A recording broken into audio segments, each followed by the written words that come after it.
Olá pessoal, boa noite, um ótimo domingo para todos. Bom, gente, é o seguinte, hoje eu queria mostrar para vocês um top 6 que eu separei aqui de quadrinhos que são meio que a cara ali dos anos 90, quer dizer, sempre que se fala nos anos 90 a gente lembra desses quadrinhos aqui. Bom, eu já disse para vocês em algumas ocasiões que eu sou uma criatura dos anos 80. Eu acho que os anos 80 foram realmente anos incríveis. Talvez eu diga isso porque na época eu era muito jovem e vivia minha juventude nos anos 80. Então a gente tem essa tendência, né, a achar que o antes era melhor, antigamente as coisas eram melhor e por aí vai. Mas realmente nos anos 80 a gente teve grandes ideias que até hoje a gente colhe os frutos, né? A gente vê uma série de filmes aí, franquias de enorme sucesso e que foram ali oriundas dos anos 80.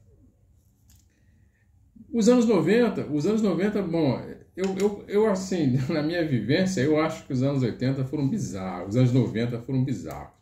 Realmente a gente viu umas coisas na televisão que, assim, eu não vou nem entrar muito nos detalhes, mas o que me surpreende é que a gente via um montão de gente fazendo um montão de coisa errada, e essas mesmas pessoas estão hoje aí dando lição de moral, entendeu? Defendendo aí a censura, e inclusive defendendo também o politicamente correto, né?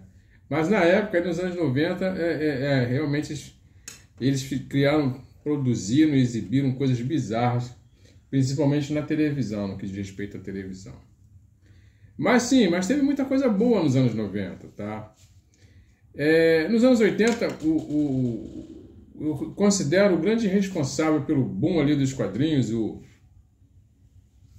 a revolução dos quadrinhos, essa obra aqui, ó, que é o Cavaleiro das Trevas do Frank Miller. Gente, naquela ocasião já tinha muita gente boa, muito roteirista bom, muito desenhista bom, mas realmente o Miller, com essa obra, ele revolucionou, ele reformulou a maneira como a gente viu as histórias em quadrinhos. Então, a crítica sempre foi muito severa com relação aos quadrinhos, era um entretenimento gratuito, era coisa de criança. Mas a partir dessa obra aqui, essa maneira de ver os quadrinhos modificou. A crítica olhou, gostou, aprovou, disse que realmente era uma obra muito mais adulta, né? Muito mais voltada ali ao realismo, né? Não chega a ser uma obra realista, tá? Não é exatamente isso. Mas era mais adulta, mais amadurecida, né? Então, a partir daí os quadrinhos então viveram um novo momento, quer dizer, os formatos mudaram, quer dizer, começou a surgir os quadrinhos em capa cartonada, com papel especial, papel couché, com capas duras, entendeu? Então isso mudou, até a forma que se produziam os quadrinhos, que os quadrinhos chegavam ao mercado ficou diferente. E aí, cada vez temas mais adultos, começaram a surgir mais roteiristas, dedicando uma atenção mais primorosa ao assunto, desenhistas, né, cada vez mais espetaculares que os outros. Mas foi realmente, o Miller foi o grande divisor de águas. Tá? Eu divido os quadrinhos em dois momentos, que é o antes de Frank Miller e depois de Frank Miller. E nos anos 90, a gente também teve muita coisa boa, principalmente nas histórias em quadrinhos. Então eu separei um top 6 aqui, que é realmente algumas obras que são produzidas pelo Frank Miller, mesmo nos anos 90, tá? Ele também deu as caras lá e produziu muita coisa boa. Então eu queria começar pelo Frank Miller, entendeu? Algumas obras, são 6 que eu separei aqui, para comentar com vocês, ver como é que o cara realmente ele é o dono da bola, tá? Bom, gente, em 1990, ele lança essa série aqui, ó, Frank Miller, tá? Aqui a história é dele, o roteiro é dele, os desenhos não são, tá? Aqui ele faz parceria com o Dave Gibbons. O Dave Gibbons foi aquele mesmo desenhista genial do Watchmen, né, com o Alan Moore, tá? Então aqui ele conta Liberdade, né, a qualquer custo. Ele conta a saga da Martha Washington, uma menina que saiu ali dos guetos pobres ali do Harlem e que se torna uma heroína de guerra, tá? Tem muito aqui de crítica à era Reagan, entendeu? Mas realmente é muito legal. Os desenhos do David Gibbons são maravilhosos e a história é muito, muito legal. Vale muito a pena, gente. E depois ele escreve essa aqui, ó. Hard Boiled, né? A queima-roupa, tá vendo? Ele aqui também é o roteiro e o criador da história, mas quem desenha é o Geoff Darrow. O Geoff Darrow, gente, ele é um cara... Olha, quem gosta de detalhes, isso aqui é um prato cheio. Eu não sei como é que esse cara consegue fazer isso, mas ele é, talvez, sem dúvida, o desenhista mais detalhista que existe. O cara, ele faz uma tonelada de detalhes nos quadrinhos dele. Olha só esse engarrafamento aqui, ó. O cara é impressionante, uma arte chamuscada. E olha, é uma história muito violenta. Conta a história de um cobrador de impostos, que o cara é casca grossa mesmo, tá? Ele é duro de engolir, mas o cara, o que ele não sabe é que ele é um robô, um exterminador, tá vendo? Muito legal, gente. E aí, já em 91, ele lança essa obra aqui, ó, Sin City, A Cidade do Pecado. Aqui ele mesmo descreve, nas palavras do próprio Miller, esse foi um dos momentos mais maravilhosos da vida dele. Ele viveu alguns dos melhores momentos da vida dele aqui nesse trabalho aqui, sabe? Isso virou uma série. Ele é todo em preto e branco. O Frank Miller é um mestre na arte de luz e sombra, tá vendo? Ó. E ele produz a história aqui. Aqui são tipos. Na verdade, a cidade realmente o grande protagonista da história, mas ele descreve alguns tipos aqui muito arquétipos de gente perdedor. Então aqui a gente encontra um sociopata, que é o Marvin, mas que a gente acaba gostando muito dele, entendeu? Ele tem uma noite de amor e acorda com a mulher morta na cama, né? E aí ele parte aí numa jornada violenta, querendo descobrir e entender o que foi que aconteceu. Ele estava muito alcoolizado na ocasião. Ele acordou e encontrou a mulher morta. Tá. Então, gente, isso aqui ficou tanto sucesso que isso virou até um filme, né? Tem o filme Sin City, que ele é produzido ali pelo Roberto Rodrigues com a ajuda do Quentin Tarantino. E que eu recomendo muito o filme é muito bom, sabe?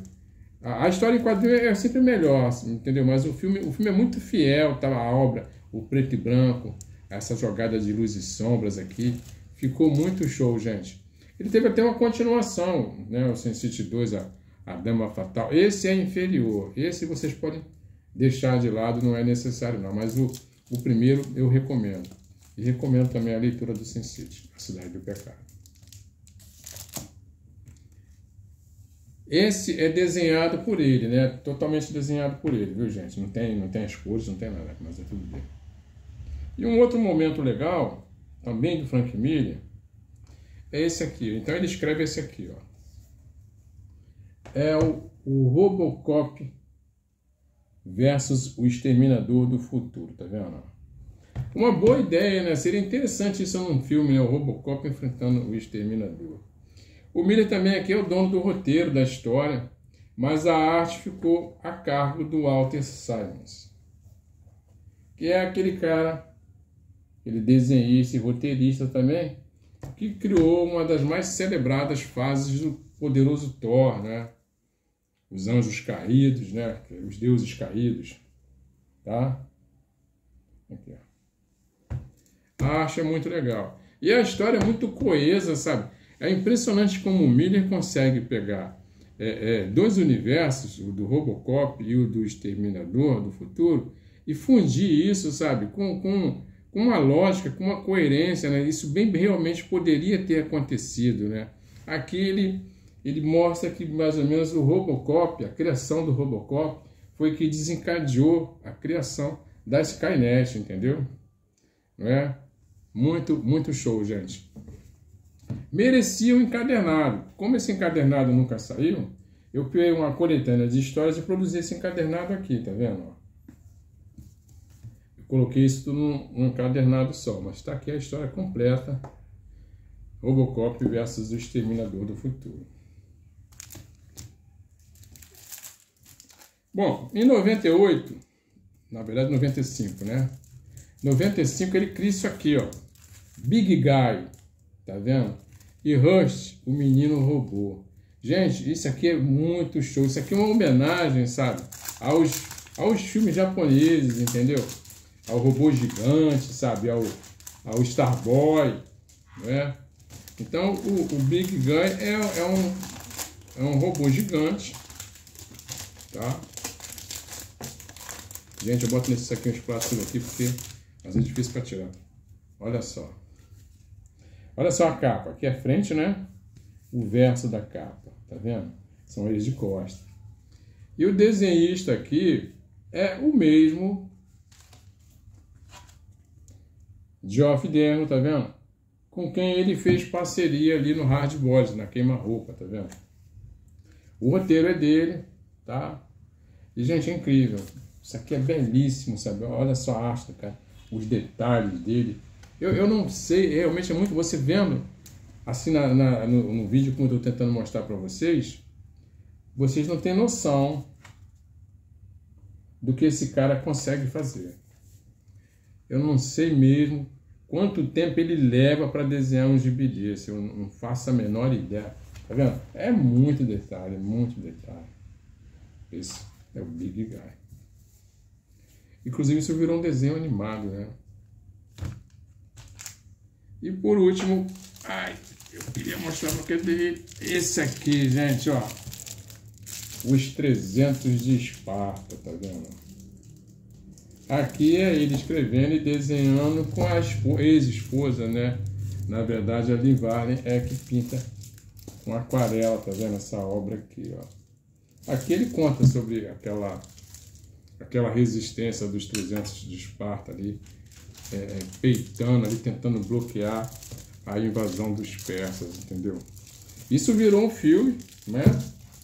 Um mega sucesso, que aliás alavancou a carreira do Gerard Butler, porque o Gerard Butler era aquele cara que, sinceramente, a gente nunca... Eu já conheci ele de vários outros filmes, sabe? Mas ele provavelmente morreria e a gente não quer saber quem é o Gerard Butler. Mas a partir desse filme aqui, pô, a carreira dele foi lá pro alto. Tá? Muito show. Pois é, galera. Então, esses são alguns dos quadrinhos dos anos 90 que marcaram muito os anos 90, tá? Então, os fãs de quadrinhos, certamente, quando se fala nos anos 90, eles associam esses quadrinhos aqui, tá legal? E são do Frank Miller. Valeu, eu espero que esse programinha tenha servido para alguma coisa. Se serviu, deixa um like aqui para mim. Se inscrevam no canal, sigam o Jorge aqui no Além do Crepúsculo. E a gente volta a se ver. Detalhe, uma feliz semana para todos vocês, tá? Muito obrigado. Tchau.